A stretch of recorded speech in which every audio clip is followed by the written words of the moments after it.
and yet we react to it. And I hope they never figure out that mystery. It was watched by an estimated 3.5 billion viewers. It's like their child suddenly said mama for the first time. And then all of a sudden you find yourself touring the world. And you play it for them, and they go, this is not working. And so there I was sitting with the two guys that created Cirque du Soleil, and world-renowned choreographers and designers and whatnot. And there I am, and you can't put that genie back in the bottle. I'm Kendall Kelton, and today I'm your host on The Rough Draft. In this episode, I sit down with Mark Waters, a 6-time Emmy Award-winning composer and conductor, renowned for his work in film, television, video games, global tours such as Star Wars in concert, and major events like the Olympics. Mark's career spans iconic Disney classics and collaborations with artists like John Legend, Jo Blige, and Beyoncé. In addition, Mark serves as an academic leader at the prestigious Eastman University in New York. Join us today as we discuss his creative process, how to embrace technology while guarding authenticity, and the deeply emotional resonance of music across all content mediums. All right, here's my conversation with Mark Waters.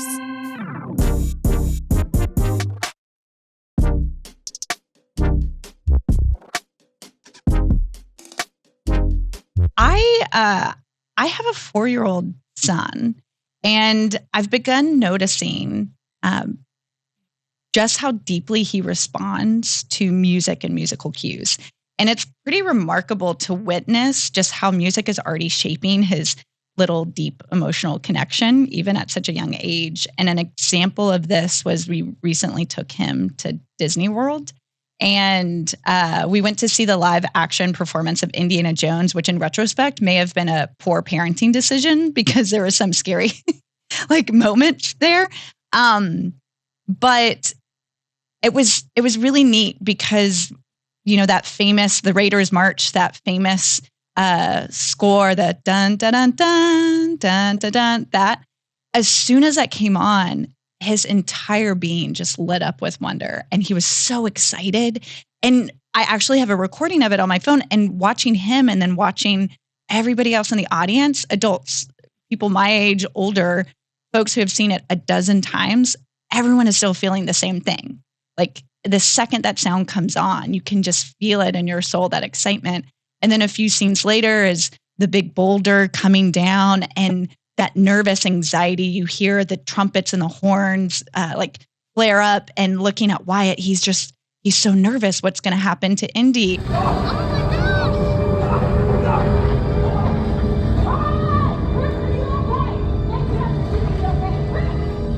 And again, same thing. Everyone around, myself included, has that kind of nervous excitement energy, even though, spoiler alert, we know what's going to happen. We know he's going to make it at the last minute.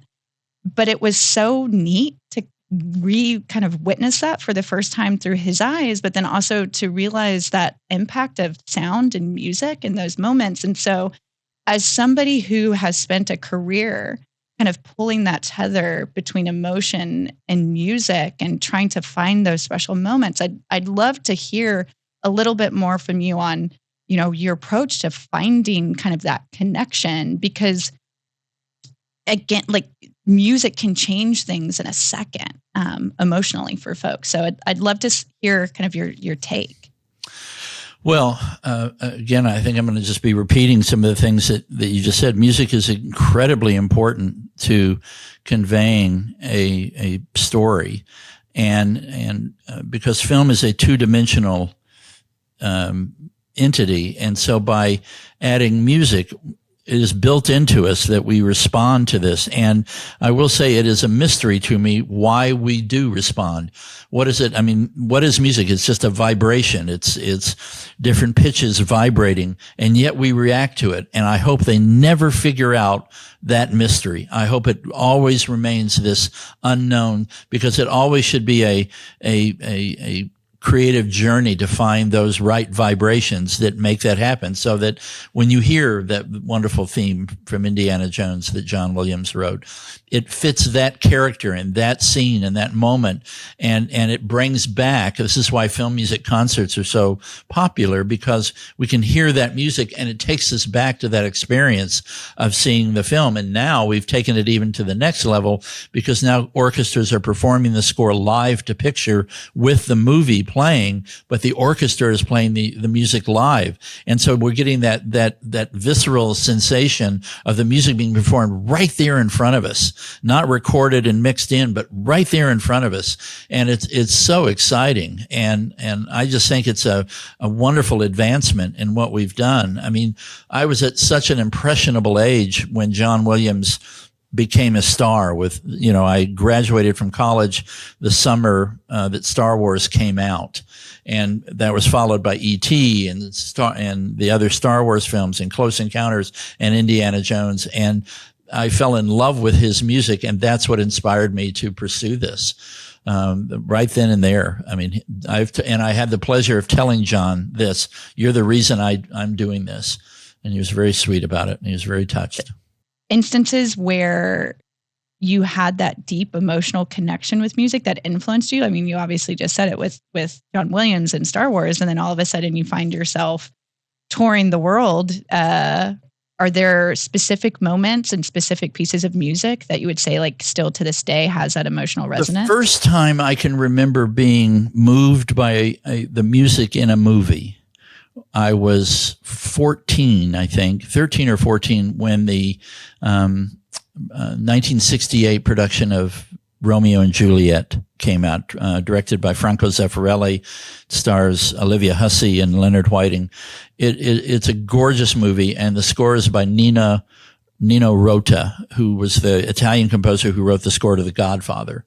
Very famous Italian film composer.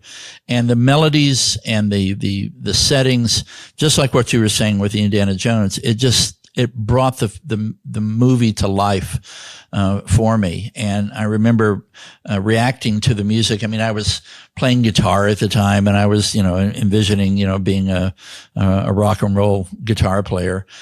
But this music was just so gorgeous and so fit the movie. And I had no idea that I would ever pursue this as a career. That was way beyond. Even when I was in college and studying music, I was a saxophone major, and I was studying jazz and classical music.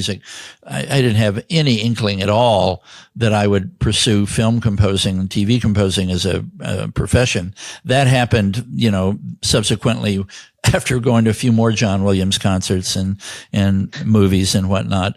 But, we don't have to get into this, but I mean, I took a course, a beginner course in film scoring, just purely as a lark. I didn't think that anything would come from it. I could have easily taken a watercolor course or a horticulture course or something. It was at the UCLA Extension, which was a school of continuing education. And I'm so grateful that I took it. It was this, introduction to film scoring. And it was taught by a wonderful man who allowed me to write a piece of music for a piece of an episode of Hawaii Five-0. And it just changed my life. Because I had that moment of where music and visual come together and become one. And it makes the visual just come to life in a way that it wouldn't if you just sat there. I mean, I love going into schools, and I did this, I've done this several times, where I've played scenes from TV shows. And when it's with young kids, it's usually a cartoon, and I play it without music. And it's amazing how 6-year-olds will look at it like, wow, it's just not the same. Yeah, and then I'll play the same scene again with the music. And they're like, oh my God, that's it. And then I'll play it with the wrong music. I'll play it with music that's totally different than what it's supposed to be. And they totally react to it. I mean, it is built into us as our DNA that we react to this. And it's just a wonderful thing. And we've only discovered this, as far as film is concerned, in the last 100 years.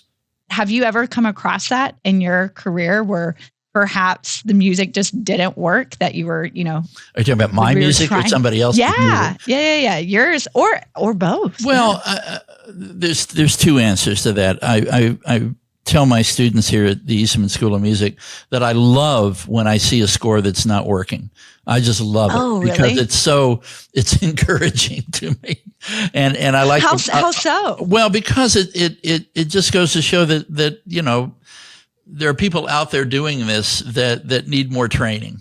And usually it's the filmmaker. It's not necessarily the composer.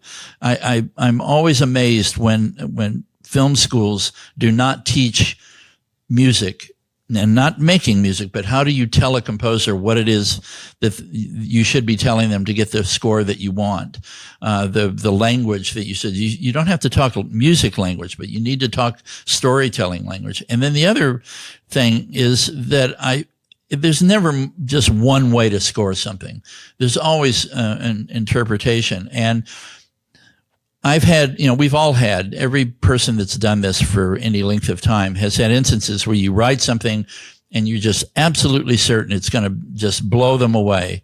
And you bring it in and you play it for them and they go, this is not working. And then it's like, whoa. And this gets into, you know, these are lessons that every composer has dealt with since, you know, the 20s when composers first started putting music to film. How do you handle that? Because you can't get insulted. You can't get personal. Like, how dare you do that? I wasted all this time and now you're telling me it's not working. You can't do that. I often use the analogy of if you had somebody come and redesign your kitchen and you tell them exactly what it is you want and they do it and they say, no, that's not working. Can you do it again?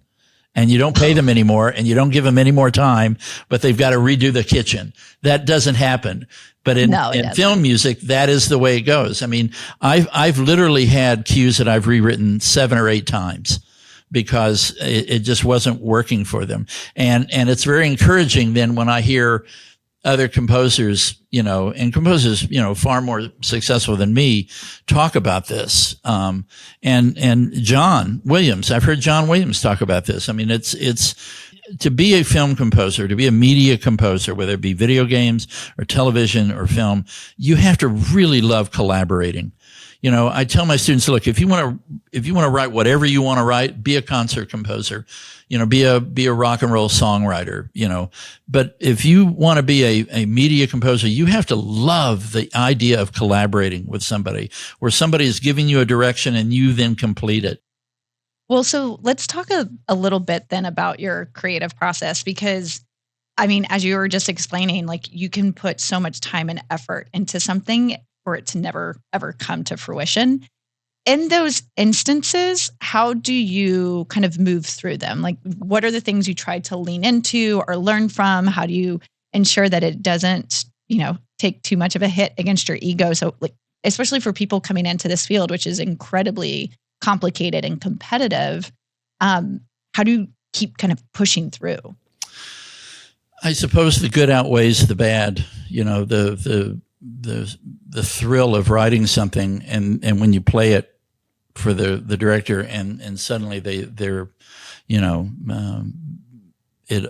their efforts now have been completed and fulfilled, because music really completes the storytelling process, because it comes at the end. It's one of the last things that's added to the film.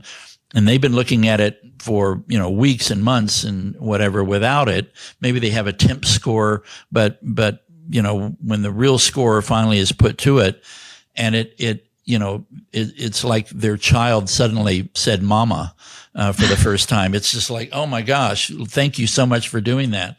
That is such a fulfilling, step, because I love collaborating. I really do. Let's actually talk about that a bit, because I don't think people quite understand what happens behind the scenes and when somebody like yourself is brought into a project. And so can you walk through kind of that process of when you are approached and typically kind of that rhythm that you experience? Maybe we'll use film, or if there's, you know, something specific that you think is a little bit more interesting, like video gaming? Well, it's slightly different, but I mean, usually because music is in the post-production phase of it, the editing and the ADR, the sound and all that is done, you know, after the piece has been filmed. the lesser talented filmmakers don't think about music until then. The talented filmmakers are thinking about it when the script is being written. They will write scenes knowing that music is going to do this. I mean, one of my favorite scenes, and it's a movie that I'm sure you've seen, the ending of The Good and the Bad and the Ugly, when they're standing, the three of them in that cemetery, and they're just staring each other down. And it goes on forever and ever and ever. And the music is building and building. Imagine what that scene would look like with no music. Yeah. And that's what the filmmaker and the actors were seeing. The filmmaker, Sergio Leone, was so brilliant with music that he knew that his composer, Ennio Morricone, would fill that up and just fill the emotion of the scene. That's great filmmaking when the filmmaker knows how music, Steven Spielberg and John Williams, he just knows they'll film, this scene knowing that music is going to just take it to another level. I hear stories of filmmakers bringing composers to the set and having them walk around the set and absorb, because it is a creative process, and you need to get those wheels going.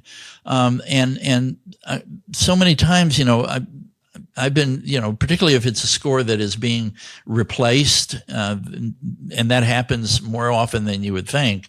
This composer that's brought in to replace the score, the thrown out score, has very little time to do it. And so they've got to suddenly come up with a creative plan. What is going to be the DNA of the score? And then, forget about what notes to choose and what instruments are going to play them. What kind of music do we want to do? And if I can make a break, hang on, I'm going to pull a book out just to give you an example. Okay.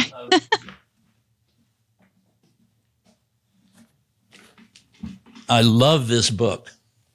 What is it? Horn Music, Rejected Film Scores. Ooh. Look how thick this book is. I like it. It is all stories of scores, and scores that are famous movies, big movies that, this big time composer wrote it and it didn't work and they brought somebody else in. And it is. But that's so funny because everyone thinks that if you're like Hans Zimmer or John Williams, you're going to succeed every single time. Yeah. And that's not true. No, it's not. Every major composer, with the exception of John Williams, has had a score thrown out. In fact, the saying is you haven't made it to the big time until you've had a score thrown out. I love that. Yeah. I love that. Have you had a score thrown out? No, I've not had a whole score thrown out, but I have had a couple of cues that when I saw the film or watched the TV show and suddenly there was no music there, and I go, what happened? They go, we didn't really like that cue. Oh, okay. And a lot of times a music editor can doctor something together and put something in, and that happens all the time. So I want to talk about what I know when we were chatting pre-recording about something that was really, really special for you, a collaboration and an effort that you are very proud of. And that's the Summer 96 Olympics, which you worked on in addition to the Winter 02 Olympics. And a fun fact that I was reading about the 96 Olympics, it was watched by the opening ceremony in particular, it was watched by an estimated 3.5 billion viewers worldwide. And that's in 1996. And that was the most watched TV event only until 2 years ago when Queen Elizabeth had passed. And so that more tuned in for her funeral. But to hold that for so long and to be a part of a moment like that, I'd like us to spend some time just talking about how that opportunity came about for you in particular and anything unique about the process you went through for that. Well, I got recommended to the producer, a man named Don Mischer, who was producing the opening and closing ceremonies, by the man who was the administrative head of the Atlanta Symphony, which was going to be the host symphony for the show. And this was over a year before the games. And Don happened to be at a reception, and the man named Mitch Gershenfeld was talking to him, and Don got to talking about the music and how the symphony would be a part of it. And Don mentioned to him, he said, we're going to need a different music director than I've normally used in the past, because we're going to there's a lot of storytelling in the opening ceremonies. We're going to be, telling history and stories and whatnot. And I need to get a different, I think I'm going to need to get a different music director, because he had used a particular person for many of his projects. And Mitch had conducted a production of Babes in Toyland that I had redone all the arrangements for. I didn't compose anything. This is Victor Herbert's famous operetta. But they had wanted to give it a facelift and a modernization, and I put in a lot of storytelling in it that was, part of the story. And he was very impressed with that. So he told Don about it. So I got asked to travel I get this call out of nowhere. I'd never even heard of it. Wow. And I get this call out of nowhere to travel to Atlanta 1 year before the opening ceremonies. And they only wanted me there to sit around the table with all the other creative heads and offer ideas. That was it. Just if something comes into your head, just tell them. And so there I was sitting with the two guys that created Cirque du Soleil, and world-renowned choreographers and designers and whatnot. And there I am, and because I don't know how to keep my mouth shut, I started throwing out ideas. How about this? How about this? And let's do that. And I had a keyboard with me, and in my hotel room, I came up with this neat chord that if you took the 5 Olympic rings and turned them on their side and put it on a music staff, it creates a chord. And I played this chord, and they were like, wow, this is so cool. So how did you come up with that idea? I don't know. It just kind of popped me like, these look like music notes. I turned it on my side, and it was, that's the chord. And I get a call a week later. I came home. I thought, boy, that was fun. What a great opportunity. I got to meet all these people, and I could, and that'll be fun to see the show. And I get a call a week later and said, we'd like you to be the co-music director of the show. And I was like, pinch me. That's amazing. I must be dreaming. So the gentleman that was going to be the co-music director, he got really busy with something else. I don't know how you get so busy that you walk away from the Olympics, but he completed all the arranging that he was going to do, and he went on to something else. So when it came time to actually recording and doing the show, I was the sole music director on that, and then the closing ceremonies. There was a very important piece in the opening ceremonies. It was called the Run Through Time.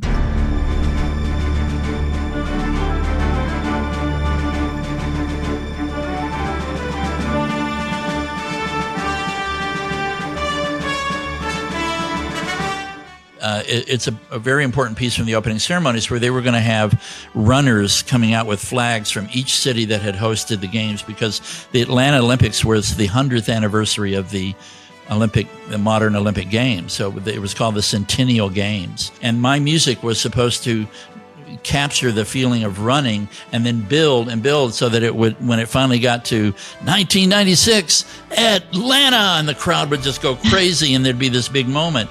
And the timing that I had to go with, was Don standing on a track, recording his voice saying when each city would come in. And there was a rhythm to it. And then I went running and got, okay, what kind of music goes with running? Okay. And I came up with that. And I managed to put that chord in that I was mentioning, the Olympic ring chord. That's in that piece. And it worked so well that we ended up using a version of it in the closing ceremonies. But it was a great process of collaboration. But it all came about. I'm at these meetings, right, where I'm just there as an advisor, and I'm standing at the craft service table getting a cup of coffee, and Don walks by, and I just said, gosh, Don, that explanation about that segment with the run through time, boy, that is going to be an amazing, amazing segment. He goes, why don't you write the music for it? And then he just walked away. And I was like, really? Sure, why not? Sure. Okay. let me get on that right away. But he bless his heart, he saw something in me that allowed me to, really grow and develop. That's amazing. Yeah. Well, so I want to transition into talking about just the changes that your industry has had over the last several decades or years, months even, technology has been a huge topic within your industry, within the creative industry overall. In terms of how do you guard your creative authenticity while embracing things like AI? So I would love to hear your take on, the things that you have witnessed and how maybe you approach new technologies and the impact it might have on your creative endeavors. Well, when I first started, it was before computers entered into it. It was all pencil and paper, and you created on paper, and then you had to know well enough that it would sound proper when you brought an orchestra in to play it. It was, this moment of truth when the orchestra played it for the first time. Since then, we have literally a music technology language, MIDI, musical instrument digital implementation, has been created, and it allows us to be able to input things into a computer and sculpt it and change it and hear what it's going to sound like. And it's been an amazingly wonderful tool, but it requires a composer to completely change. I don't use a pencil and paper anymore. I compose directly into the computer, and that was a huge step for me to have to be able to do that. And because I'm not a great pianist, I'm far from it. I would never play in public, and I think my little rendition. I have a hard time believing that. Well, considering you have the piano right next to you. I would not have. Literally, there's not a day goes by I don't wish I played piano better. But it's required if you're going to be in the business now, in order to put information into the computer. And it's a great thing because it not only allows me to hear it as I'm sculpting it and changing it, and I can, change a tempo, I can change a note, I can change it from the melody being in this instrument to another instrument, and the digital samples have become very sophisticated, and we can, really, do wonderful things with it. But it also allows me then to play it for the filmmaker or the director or whoever, and then they can, make a comment about it. So it is an important part of the process to be able to not only, know this language enough to be able to compose it, but you have to be able to create very sophisticated, real sounding demos for the filmmaker to be able to respond to it. And that has been very, very useful for them as well as us, that we've been able to bring them into the creative process.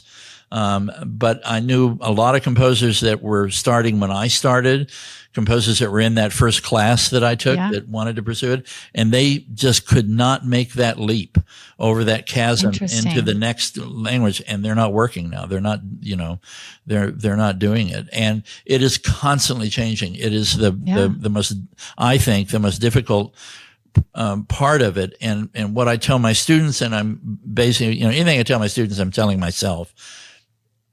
Find a process, find the tools that work for you, and don't feel like you have to reinvent yourself every 6 months because some new bit of software just came out. Find what works for you and add to it. I mean, you don't want to become a hermit and not change, but the basic composing tools that we use, you should find one that works for you, and barring some, the program doesn't exist anymore, which happens occasionally, or something just so new and wonderful comes out that it changes everything. Elastic is the word I use a lot with my students. You have to remain elastic so that if something comes along, you are able to change. Now, if you're a John Williams, which there's only one, but if you are a John Williams caliber talent, then you can, do whatever you want to do. John still writes with a pencil and paper and at his piano and his drafting table, and he writes exactly the same way he did in the late 50s when he first started. Well, he can do that because he's John Williams. Right. But the rest of us, we have to, if other composers are presenting demos that they produce in their studio, well, then you better be able to do it too, or you're not going to work. Right.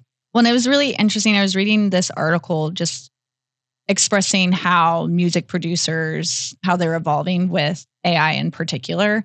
And it's a great productivity tool. They can use it to correct vocal pitches. The Beatles actually a year or two ago used AI to isolate John Lennon's voice from a 1978 demo. Yeah. And they wouldn't be able to do that without those tools. But at the same time, there's this like delicate balance you're always kind of dancing on, that's great, but how do you remain true and authentic to like the human creation piece and pulling that human emotion? Because AI can't do that yet. And I don't think it can for a while. But how do you strike that balance of like just continuing to remind your students or remind yourself of like how do you remain human in this like very kind of visceral kind of experience of creating music? The first answer I'm going to say is that I think we haven't seen enough yet to make a definitive answer to that. I think the world is waiting. I think literally in the next year or two or three, in terms of what I do, film music, media composition, I think things are going to really change because there's some people working on some software that is going to bust this wide open. Really? And that part of what software? Well, software that you could literally program in different styles of composing and then just tell it, I want an action cue.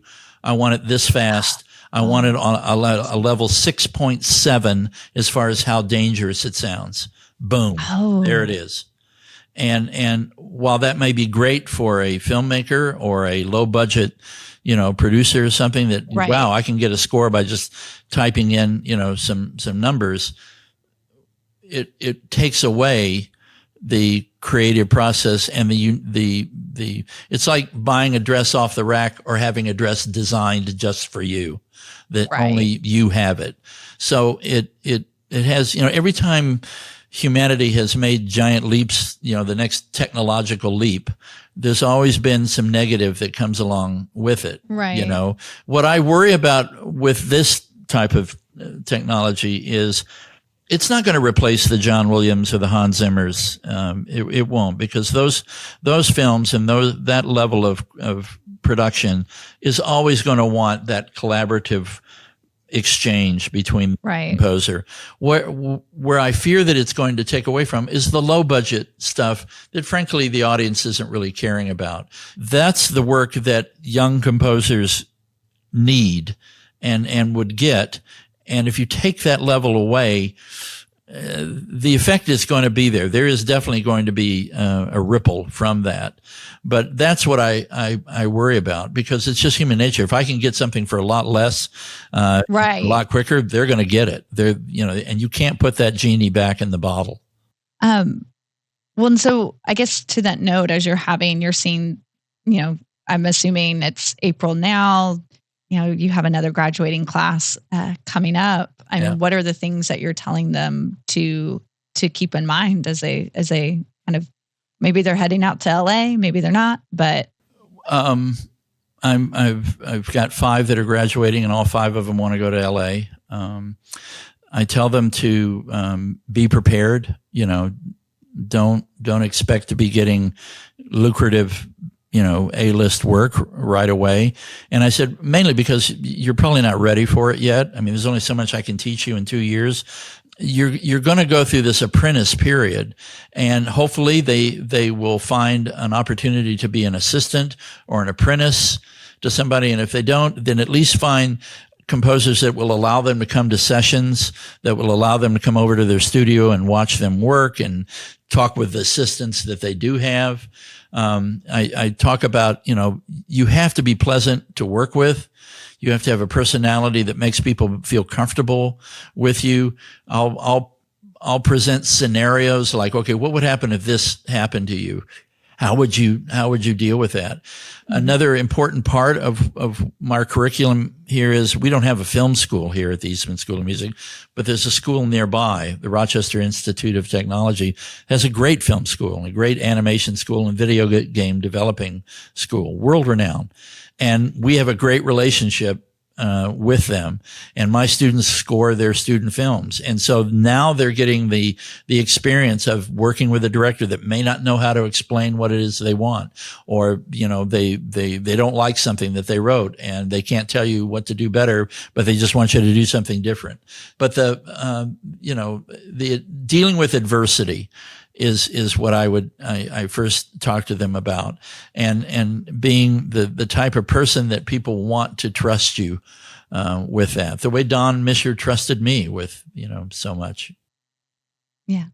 Well, thank you. I appreciate your time today. It has been a lot of fun sharing this with you. Thank you very much for asking.